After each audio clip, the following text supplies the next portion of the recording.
Ito ay dapat isang gabi ng kasiyahan, isang selebrasyon ng pagtatapos, pagkakaibigan at kabataan. Ngunit sa halip na sayaw at musika, usok, apoy at sigaw ng tulong ang bumulaga. Isang disko ang naging silid ng kasawian. Isang gabi ng ligaya ang naging huling gabi ng mahigit 100 kabataan. March 18, 1996. Ang Ozone Disco sa Quezon City ang naging sentro ng pinakamalalang sunog sa kasaysayan ng modernong Pilipinas. Sa loob ng ilang minuto, tinupok ng apoy ang buhay, pangarap at kinabukasan ng mga kabataang naroon. Isang trahedyang maaring naiwasan, ngunit tila pinabayaan. Hanggang ngayon, nananatili ang maraming tanong at ang kirot ay patuloy na sumisigaw mula sa mga naulila, sa mga nasunog at sa mga pangarap na hindi na natupad. Ang Ozone Disco Fire sa Quezon City, Philippines ay sumiklab noong March 18, 1996 na nag-iwan ng hindi bababa sa 162 katao ang binawian ng buhay. Ito ay opisyal na kinilala bilang ang pinakamasamang sunog sa kasaysayan ng Pilipinas at kabilang sa 10 pinakamasamang sunog sa nightclub sa mundo. Ang Ozone Disco ay matatagpuan malapit sa 11th World Scout Jamboree Memorial Rotonda sa kahabaan ng Timog Avenue. Bago ang pagbubukas noong 1991, ang site ay nagtataglay ng jazz club na pag-aari ni Sergio Orgao na tinatawag na Birdland na nagpatakbo mula 1978 hanggang 1990. Ang gusali at lote ay ibinenta noon sa may-ari at presidente ng Westwood Entertainment Company Incorporated na si Hermelo Ocampo. Ang Ozone Disco ay opisyal na binuksan noong 1991 at naging isang sikat na lugar sa Quezon City para sa mga mag-aaral at mga batang profesional sa kalagitnaan ng 1990s. Ang sunog ay sumiklab bago ang hating gabi noong March 18, 1996. Sa oras ng insidente, may tinatayang 350 na mga parokyano at 40 ng mga empleyado ng club sa loob ng Ozone Disco, sa kabila ng katotohanan na ang venue ay may kapasidad lamang na 35 na katao. Karamihan sa mga panaugin sa club ay mga estudyante sa high school at kolehiyo na dumadalo sa graduation o end of the school year celebration. Iniulat ng mga nakaligtas na nakakita sila ng mga spark na lumilipad sa loob ng booth ng disc jockey bago maghating gabi na sinundan ng usok na inaakala nilang bahagi ng plano o di kaya ay pakulo ng DJ para sa party. Idinagdag ng isa pang nakaligtas na pagkatapos ang humigit kumulang 15 segundo ng usok, ang mga electrical system ng disco ay nagsara at sa pagkakataong ito ay mabilis na nakita ang apoy. Naalala ng DJ na isa pang nakaligtas na namatay na ang mikropono noong dapat sana ay mag-a-announce na siya ng babala sa lahat tungkol sa sunog. Marami sa mga walang buhay na katawan ang natuklasan sa kahabaan ng koridor patungo sa tanging labasan ng club na nakatambak hanggang baywang. Sa pamamagitan ng mga paunang pagsisiyasat, natukoy na walang tamang fire exit na na-install.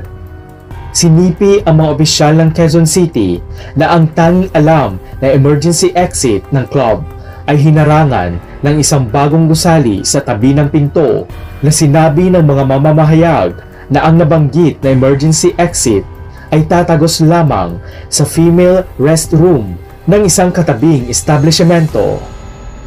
Naiulat din na ang labasan ay nilock mula sa labas ng mga security guard ng club dahil sa pag-aakala na may riot na nangyayari. Ang huling bilang ng mga nasawi ay iniulat sa pagitan ng 160 at 162 na katao. Ang huli ay ang bilang na binanggit ng trial court na duminig sa sumunod na kasong kriminal. Bilang karagdagan, hindi bababa sa 95 katao ang nasugatan. Ang bilang ng mga nasawi ay isa sa pinakamalalang sunog sa nightclub sa buong mundo. Kabilang sa mga hindi na nakauwi noong gabing iyon ay isang 15 anyos na dalagitang puno ng pangarap. Siya si Michelle Sanchez, isang calendar girl, isang anak, isang kapatid, isang bituin na wala ng pagkakataong kumislap ng tuluyan. Noong 1996, sa edad na 15 taong gulang, sumabak si Michelle sa Calendar Girl, isang patimpalak na segment ng noontime show na Magandang Tanghali Bayan ng ABS-CBN, kung saan ito ay bukas sa mga kabataang babae na nasa edad 15 to 21 years old. Noong manalo siya bilang Calendar Girl of the Month, biglang nakilala si Michelle. Hindi lang dahil sa ganda, kundi dahil rin sa tapang niyang sumubok sa ganitong uri ng palabas habang bata pa lamang. Ito ang naging daan kung bakit siya ay naging inspirasyon ng marami sa kanyang henerasyon. Subalit sa loob ng ilang segundo, isang pangarap ang binura ng apoy. Isang tinig ang tuluyang nawala sa gitna ng ingay at sigaw. Isang ngiti ang napawi sa dilim. Dahil si Michelle ay nasa loob din ng club noong gabi ng trahedya. Ayon sa dagdag na testimonya mula sa isang kaklase, kabilang si Michelle sa mga nawalan ng buhay. Sa kanyang murang edad, natigil ang mga pangarap niyang sumikat sa showbiz. Ang lahat ay nawalan ng saysay dahil sa trahedya ng apoy. Samantala, 6 na taong sangkot sa Westwood Entertainment ang nilitis sa mga korte para sa mga kasong kriminal na reckless imprudence resulting in multiple homicide and multiple serious injuries. Noong March 16, 2001, ang presidente ng Westwood Entertainment na si Hermelo Ocampo at ang treasurer ng korporasyon na si Ramon Nang ay napatunayang nagkasala ng hukuman sa paglilitis sa Quezon City at sinentensyahan ng 4 na taong pagkakakulong at pinagmulta ng 25 million pesos bawat isa. Sila at ang kanilang mga kapwa-akusado na napawalang sala ay inutusan din na magbayad ng danyos sa mga pamilya ng mga nasawi na 150,000 pesos at 100,000 pesos naman sa mga nasugatan. Napagpasyahan ng trial court na si Ocampo at Nang ay nabigo na magbigay ng mga fire exit at sprinkler sa loob ng establishmento. Ang mga fire extinguisher na kanilang inilagay ay may depekto at ang nag-iisang labasan ay sa pamamagitan ng isang maliit na pinto na umindayog papasok at hindi nakakatugon sa pamantayang itinakda ng building code. Samantala, isang dating empleyado na kabilang sa mga nakaligtas sa sunog ay nagsabi na ang mga papasok na swinging door ay ininstall dahil ito ay maganda ayon daw sa feng shui. Noong November 2001, 12 opisyal ng Quezon City Government ang kinasuhan sa Sandigan Bayan dahil din sa kapabayaan.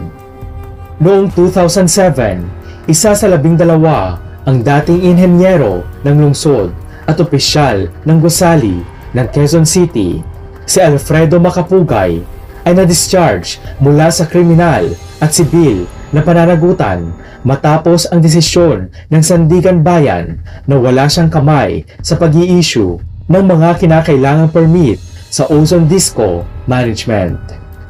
Noong namang November 20, 2014, 7 opisyal ng Quezon City Government ang napatunayang nagkasala sa ilalim ng Anti-Graft and Corrupt Practices Law ng Pilipinas. Pananagutin sila ng Anti-Graft Court Sandigan Bayan.